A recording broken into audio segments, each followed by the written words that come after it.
What's going on, guys? It's Danny from Fantasy Stock Exchange here, and today I'll be going through my top Week 11 streamers, players at the quarterback, tight end, and DST positions that if you're in a pinch, if you have, bye weeks, injuries, you name it, guys at that position that should be available on your wire and you could plug right into your lineup to help you secure the dub entering Week 11 of fantasy football. Again, I mentioned it on the waiver show, but this is crunch time. You guys need these wins. You guys need to clinch your playoff spots. And a couple of these plays this week should be able to help you do so. If you enjoyed this video and are interested in watching more, make sure you leave a like down below, comment your favorite streamer of the week, and of course, subscribe to the channel. We're on the road to 20,000 subscribers. As always, appreciate you guys for that continued support. Let's try to get this video to over 150 likes. So if you're watching right now, you enjoy these streamers, leave a like down below. But let's get right into it. Try to keep these as rapid fire as possible. Before we get into the video, as always, we're going to hit the damn intro.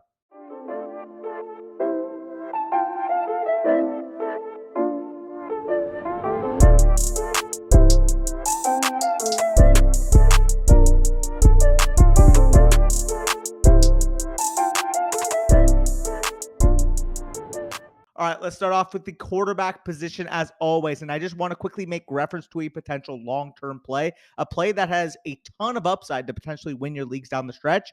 If Deshaun Watson is still available on your waiver wires right now, pick him up, stash him a week. He is set to return next week in week 13 against the Houston Texans and has a very favorable playoff schedule for him with the Cleveland Browns. So if you're lacking some upside at the quarterback position, you want a potential top 10 level option from there on out, week 13 to 17. Deshaun Watson is clearly your guy. Obviously, you can't play him this week because he's still on suspension. But if you have a week, maybe you pick up one of these other guys and then you have Deshaun Watson waiting in the wings. That would be my ideal strategy, especially if you lost, a guy like Trey Lance or potentially dealing with a bust like Matthew Stafford or Russell Wilson this year. Deshaun Watson paired with one of these guys should be able to get you over the jump. Now let's go on to my number one streaming quarterback of the week, and that's going to be Marcus Mariota, quarterback of the Atlanta Falcons. And it's pretty simple to me. Marcus Mariota, he's the current quarterback 12 in fantasy football. And as we know, he has had a season of ups and downs in terms of his fantasy production. The passing volume, as we know, has been extremely inconsistent, but Mariota averages over 4 points per game added with his legs. That gives him a relatively good baseline each week in terms of his fantasy football output. I know he's been volatile, but the ceiling is clearly there in any given week. Again, great weapons core, Drake London, Kyle Pitts, Cordell Patterson back in the fold. Tyler Algier has been looking good. They have weapons over there in Atlanta. Combining that with his dual threat ability, again, I mentioned over 4 points per game added with his legs this year, makes him a very viable quarterback. Then when you combine that with the situation at hand here, he goes against a Bears defense that has struggled to stop a nosebleed, is a 3-point home favorite in a game that has a 50.5 set over under. He is the clear-cut number one streaming quarterback this week. So if you have, again, a bye week, an injury, you name it, go scoop up Marcus Mariota. I'm expecting, 18 plus fantasy points in this matchup going up against the Chicago Bears, an absolute thriller this week. Next quarterback, we have Daniel Jones, quarterback of the New York Giants, going up against the Detroit Lions at home. And he's a quarterback 16 on the year, quarterback 14 in points per game. And it's very similar to what Marcus Mariota represents. He averages about 43 rushing yards per game, now facing a Detroit defense that has conceded about 23.7 points per game to opposing quarterbacks. He's at home. And again, an implied 3-point home favorite this week. He's shown the ability that he can be a high-end streamer throughout the whole year. And it feels like him and Mariota, realistically, have made the list the most out of any quarterbacks in streaming territory. I trust him with top 15 level confidence this week in this matchup, especially, of course, if you have a guy like Tua Tagovailoa on bye week this week. And then finally, my number 3 streamer of the week, and clear downgrade from the top 2, but still a fine streamer, Taylor Heineke, quarterback of the Washington Commanders.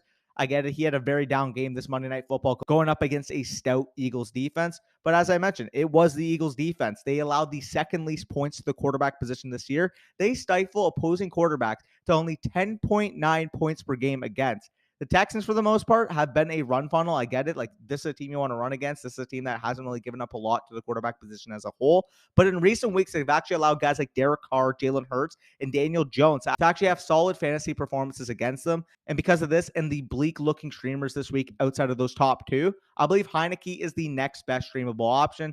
I don't really feel great about him. He didn't really look good this past week, but I do think him being an implied 3-point favorite on the road with his weapons as healthy as they've ever been this year can perform at an adequate level in your lineups. Now we move on to the tight end position. My number one streaming tight end of the week is going to be Foster Moreau, tight end of the Las Vegas Raiders, going up against the Denver Broncos at home. Foster Moreau assumed Waller's full role from a usage standpoint, posting a 92.5% row participation and 4 targets in this past week. The targets will keep increasing with his current participation in the team's passing offense, and Moreau is one of the most athletic tight ends in the entire NFL. He looks like he can be a weekly, top 12 to 15 level option until Waller is activated from IR. And with the playoffs right around the corner, getting a tight end with this level of athleticism and involvement is very scarce. I would really scoop him now before he has that ultimate blow up week, which I do think comes this week going up against Denver. As we know, they're really good against opposing wide receivers, so Devontae Adams might not have the greatest game. If the Raiders want to move the ball, Foster Moreau is going to have to be a heavy part of this game plan, and validly so considering his usage this past week. Next tight end is going to be Hayden Hurst, tight end of the Cincinnati Bengals, going up on the road to play the divisional rival Pittsburgh Steelers, and he's all reliable for the tight end position on this list. I mentioned Daniel Jones and Marcus Mariota representing that at quarterback, but Hayden Hurst has been on this list almost as much as any single other tight end in this streaming territory, and validly so. He's gotten a 74% row participation this year and a 14% target share. And actually, if you isolate those numbers since Jamar Chase's injury, his target share jumps to around that 16% clip with a 19.7% targets per route run. Basically, every single time he's on the field, he's commanding a target on about 20% of his routes, which is very, very good for the tight end position. He is an integral part of this Bengals offense, and he's currently operating as that number 3 weapon in the passing game for the time being with Jamar Chase's absence. We want access to volume and elite offenses when it comes to predicting this tier of tight end. And when it comes to Hurst, he represents both cases very well. He's always a scoring threat with access to that high-scoring Bengals offense, and he has a consistent involvement that raises his floor. I do think any single given week, he can be considered as a top 15 level tight end in fantasy football land. Third tight end, we do have Trey McBride, tight end of the Arizona Cardinals. And another one that's very simple to me. He has a very similar case to that of Foster Moreau. Recent news, Zach Ertz is actually expected to be out for the season with his injury he suffered this week. And in his absence, we saw Trey McBride absolutely absorb that Zach Ertz role on the offense. Out of 31 available routes after Zach Ertz was labeled out, we saw that Trey McBride actually ran a route on 30 of those plays, a significant sign that he is going to be a set figure in this offense for the foreseeable future. As I kind of mentioned with Foster Moreau, Trey McBride is also a very athletic option. Second round pick this past year, very talented rookie. I do expect him to be able to handle the load in Zach Ertz's absence. I do think, number 3 overall weapon on a pass-happy offense is well within the range of outcomes when it comes to Trey McBride. We want access to young, athletic rookies, potentially getting a bigger role down the stretch.